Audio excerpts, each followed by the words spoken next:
नमस्कार दोस्तों। जानवरों और मनुष्यों के बीच बड़ा अंतर विवाह का। मनुष्यों का धूमधाम से विवाह रचाया जाता है और जानवर कहने के बाद क्या न दिन गिनते हैं, न रात, न लाज, न मर्यादा, खुलेआम निशंक खोटा काम करते हैं। मनुष्य की मर्यादा बड़ी। कोख वाले बच्चे का भी विवाह, दूध पीते बाल गोपाल का भी विवाह, नादान लड़के लड़की का भी विवाह, बूढ़े का भी विवाह, मन करे उतने विवाह। विवाह के बिना आदमी की मुक्ति होती ही कहाँ है। कि पुराने समय की बात है, एक था अहीर, 10 साल का हुआ तो माँ बाप उसे अनाथ कर परलोक सिधार गए। धीरे धीरे उसने आपा संभाला और जी जान से काम में लग गया। बनिए की तरह उसके खून और रोम रोम में कंजूसी किए बगैर उसे अनाज हजम नहीं होता। माया जोड़ने को सदा बेचैन रहता। इसके चलते उसने समय पर भी विवाह न किया। जब विवाह का समय निकल गया तो बड़ा पछताया। सोचता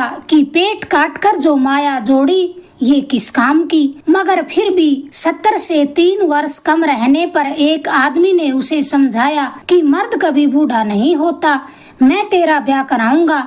अहीर खुशी खुशी मान गया। जवानों से दुगने चाव से कांगन डोरे बंधवाए, तुर्रा कलंगी झुकाए, घोड़ी पर सवारी गांठी, ढोल ढमक्कों के शोर के साथ तोरण पहुंचा। तोरण बांधने पर वधू पक्ष के एक समझदार आदमी ने हाथ जोड़कर अरदास की, दूल्हे राजा से बड़ी उम्र के बाराती डेरे में पधारे, पर छोटे बारातियों को चंवरी तक की छूट है, उनसे कैसा पर्दा। बारात में एक हंसोड़ नाई भी था। हंसते हंसते बोला, इस बारात में तो दूल्हे राजा की उम्र से बड़ा कोई है भी नहीं, सब छोटे ही हैं। दूसरी बार फिर सोच समझकर हुक्म फरमाए जी। फिर तो हुक्म होना था वही हुआ, पर दूल्हे राजा के कलेजे पर मानो किसी ने अंगारा रख दिया हो। बदमाश नाई ने मौके पर कैसा ताना मारा, घर का अनाज खाकर इतनी उम्र ली है, उसके बाप का क्या बिगाड़ लिया। सफेद बाल तो जवानी के झाग होते हैं, कुछ ना कुछ तो पराक्रम दिखाना ही पड़ेगा, वरना लोग तो यही सोचेंगे कि दूल्हा तो बड़ा बूढ़ा है। कड़ाके की ठंड पड़ रही थी, उसका रोम रोम पसीने से तर हो गया। उसने अंगरखी के बंद खोले और ठंडे पानी का लोटा मांगा। सुनने वालों को बड़ा भारी अचंभा हुआ। पक्का करने के लिए पास खड़ी एक दासी ने पूछा, पानी का लोटा, ऐसी भी क्या प्यास लगी?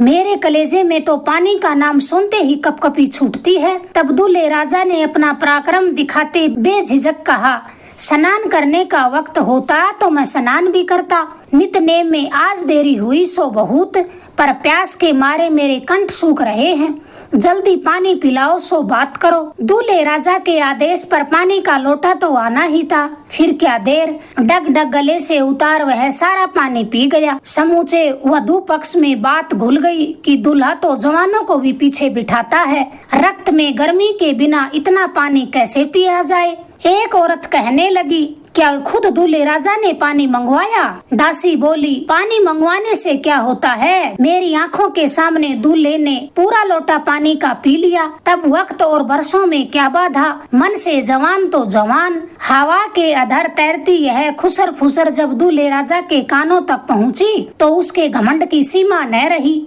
चंवरी में बैठते ही उसने फिर ठंडे पानी का लोटा मंगवाया और देखते देखते गट गट करते खाली कर गया।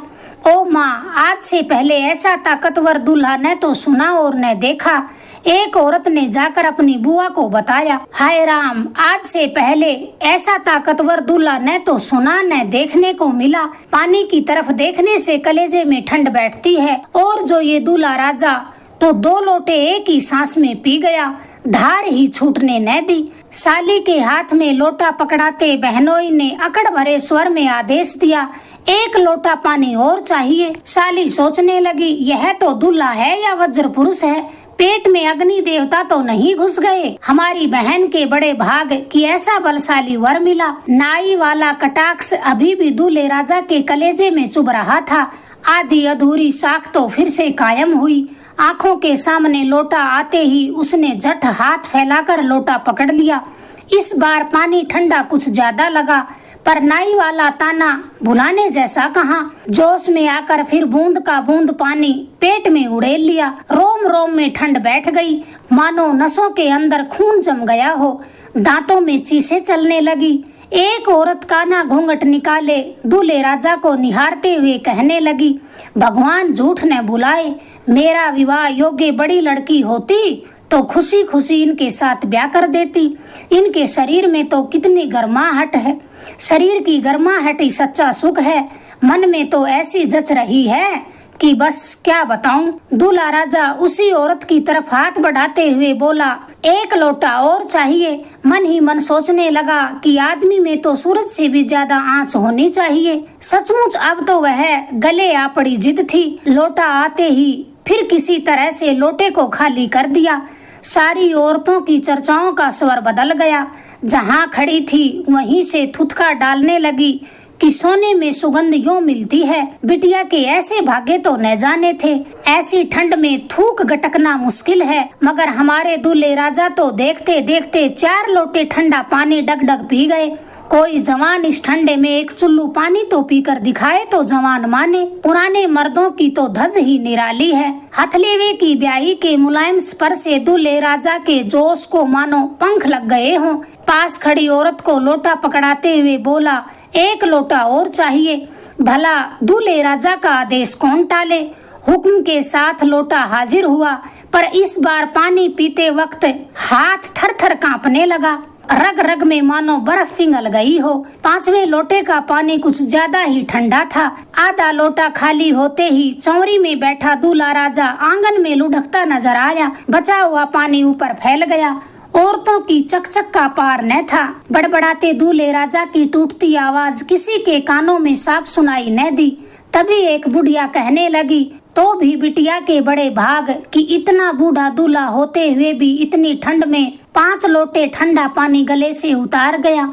अगला किस्सा। किसी गांव की एक बड़ी बस्ती में एक नाई बड़ा मस्खरा था।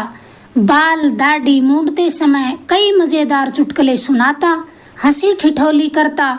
एक बार ऐसा संयोग हुआ कि पास के गांव का एक बनिया उसके पास मुंडन के लिए आया। मूछें तो बहादुरों को ही शोभा देती हैं, बनियों को नहीं। इसलिए उसने अपने विनम्र व्यवसाय व ब्याज बट्टे के धंधे में हाथ डालते ही दाढ़ी के साथ मूछें मुंडवाना भी शुरू कर दिया। कुछ दिन तक गांव वाले उसे खिजाते रहे, पर वह मुस्कुराकर चुप हो जाता। उसकी नाक लंबी और तीखी थी। अधेड़ उम्र तक भी उसने मूछें मुड़ाने का वही ढर्रा रखा। नाई ने उसके माथे पर उस्तरा चलाते ही मन में एक उम्दा मस्करी की बात सोच ली।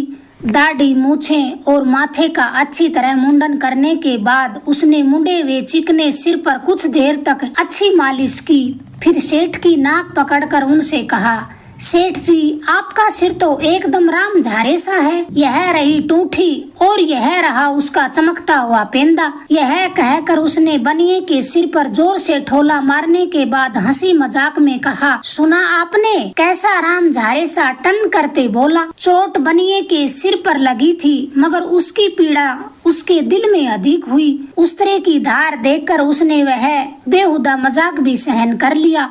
मुस्कुराते हुए कहा, वारे खवास, ठोला मारकर तूने मुझे निहाल कर दिया। आज सुबह से ही सिर दर्द के मारे आफत हो गई थी। आधी पीड़ा तो तेरी मालिश से और आधी ठोले से मिट गई। तुझे इनाम दूं जितना भी कम। यह कहकर बनिए ने 5 रुपए नाई को इनाम में दे दिए। इकन्ने की जगह 5 रुपए। नाई की तो खुशी का पार न रहा। उसने सेठ का बहुत एहसान माना। गांव के फलसे तक उसे छोड़ने गया।